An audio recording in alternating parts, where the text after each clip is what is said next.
In the cooperative movement, the collective now took the land, livestock, and agricultural tools, which became the property of the collective, and all the benefits the peasants had received during the land reform were taken away.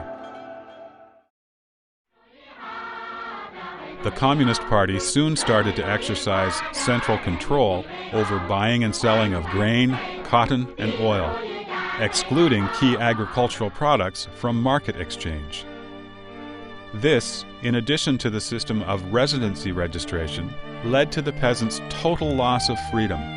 Peasants could not leave their commune and brigade, could not go into the cities to work or live, could not buy grain from the state grain shop, and their children could not go to school in the city. The peasants' children could only be peasants. China's rural residency holders became second-class citizens from this time on. During the Great Famine of 1959 to 1961, peasants did not even have the right to enter the city to beg for food. And with their path of escape totally blocked, tens of millions of peasants died of hunger. This was a frightening tragedy, unprecedented in the history of human civilization.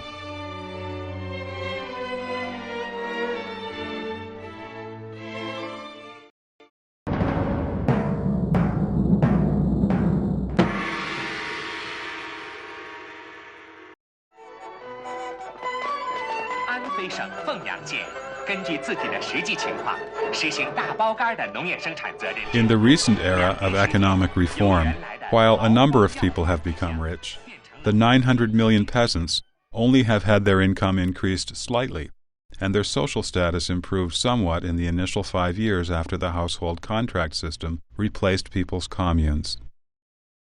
Due to the CCP price structure that favored industrial commodities over agricultural goods, as well as the heavy tax burden, peasants soon plunged into poverty once again.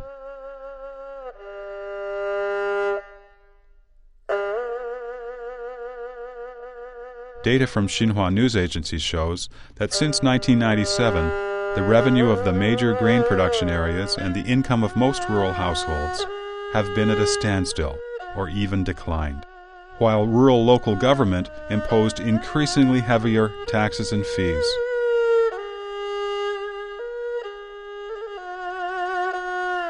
The income gap between the urban and rural population has drastically increased, and economic disparity continues to widen.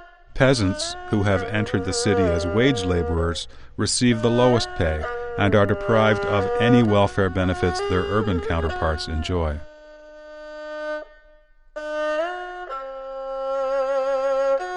Behind the shiny, display-style economy are hidden layers of ruthless exploitation of peasants and blatant violation of their survival rights.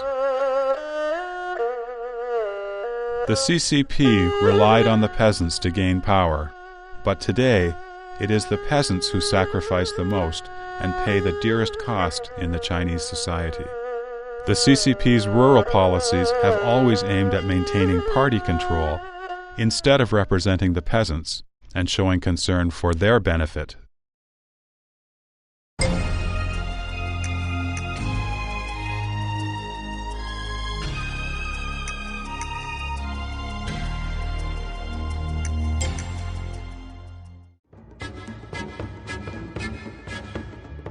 During reforms in industry and commerce that started in the early 1950s, the CCP claimed that the capitalist class and the working class were different in nature. The former was the exploiting class, while the latter was the non-exploiting and anti-exploiting class. According to this logic, the capitalist class was born to exploit and would not stop doing so until it perished. It could only be eliminated, not reformed. Under such a premise, the CCP used both killing and brainwashing to transform capitalists and merchants. The CCP used the method of supporting the obedient and destroying those who disagreed. If you surrendered your assets to the state and supported the CCP, you were considered just a minor problem among the people. If you disagreed with or complained about the CCP's policy, you would be labeled a reactionary and become the target of the CCP's draconian dictatorship.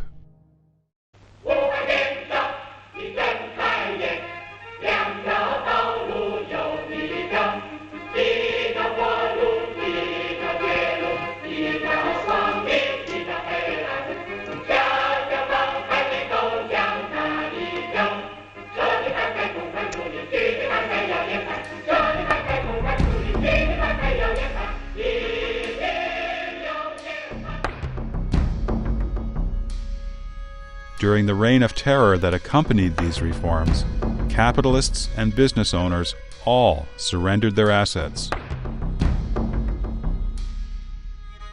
Many of them could not bear the humiliation they faced and committed suicide. Chen Yi, then mayor of Shanghai, asked every day, "How many paratroopers did we have today?" referring to the number of capitalists who had committed suicide by jumping from the tops of buildings that day.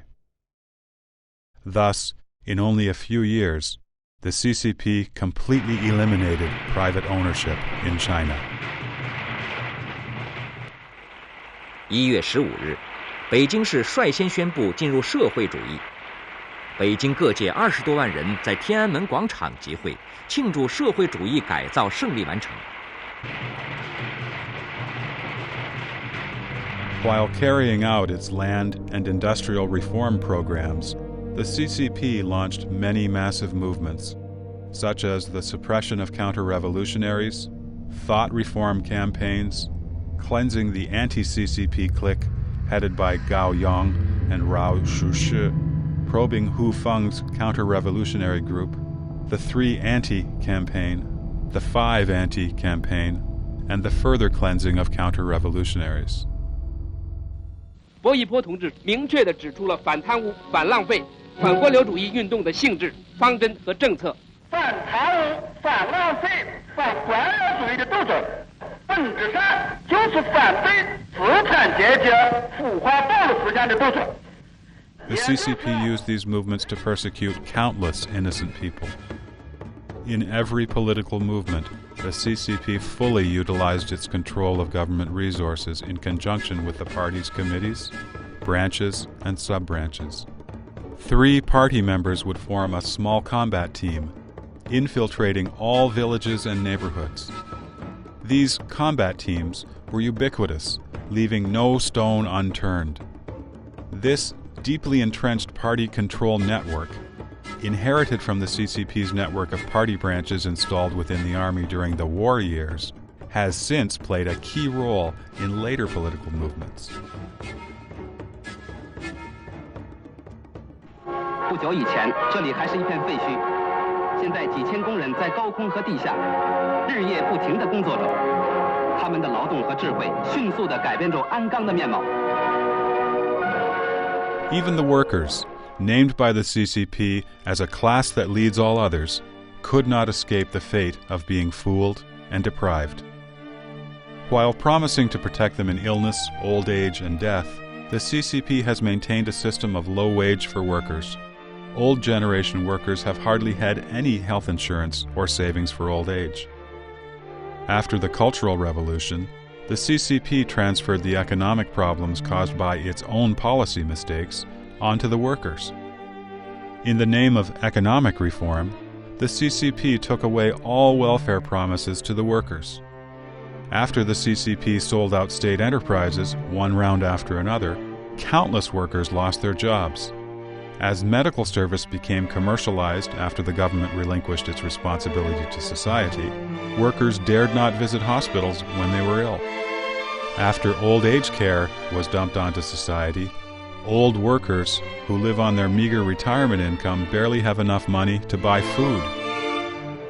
In this process of workers' deterioration, however, the CCP leaders at various levels have converted state property into their own. After the bloody transfer of private property to the public in the early years, now we have a similarly bloody transfer of public property into private hands. These 2 crimes, opposite in nature, have both been committed by the CCP in just 50 years.